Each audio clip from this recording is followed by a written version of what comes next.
Have you ever driven around the entire perimeter of our country in a day? Join us as we take a 360-degree tour of Barbados. Our tour guide picked us up in Oistins, and we are off to our first stop, Bottom Bay. Bottom Bay is in the southern part of the island. It has beautiful waves that can be seen on the coral cliff tops, and a hidden beach only accessible by a magnificent jungle canopy. Don't forget to get a fresh coconut from one of the vendors up top. We then headed east to Codrington College.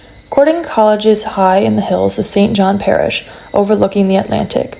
The college displays gorgeous architecture and beautiful landscaping. When you walk through the front arches, you're welcomed by the breathtaking views of the parish below. On our way back to the bus, we stopped by the lily pond. The water is sourced from underground rivers and is full of fish and ducks. For $1 you can purchase fish food and feed the eager inhabitants. As we made our way north to St. John's Parish Church, we drove past fields and fields of sugarcane. The parish has had a long history and has had to be rebuilt 4 times. This church we visited today was inspired by Gothic architecture.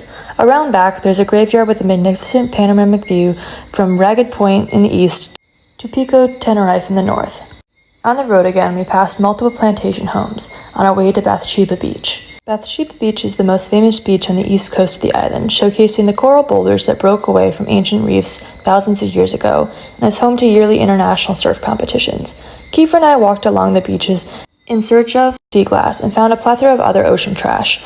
Please let this serve as a reminder to leave places you visit cleaner than when you arrived. Let's all help Mother Nature out and keep the gorgeous beaches looking their best.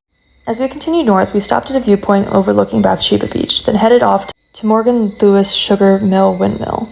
It's the largest and only operational windmill on the island, and is currently being repaired due to damage after a hurricane. We briefly stopped at Cherry Tree Hill Reserve, then continued through the jungle as we climbed into the hills for more views of the island below. Then we saw farmland as we made our way to Animal Flower Cove on the northmost tip of the island. Animal Flower Cave is an incredible lookout point. There are tickets to go into the cave, but we did not have time, so we viewed the ocean for free from the coral cliffs above. We walked around to find the best view of the ocean below. The crashing waves were hypnotizing as turquoise water crashed into the cliffs time and time again. It was finally time to make our way back down the west side of the island. We drove through Speightstown and the historic Holt Town. Holt Town was the first town ever built on the island and still has its historic charm. The tour concluded in the capital, Bridgetown.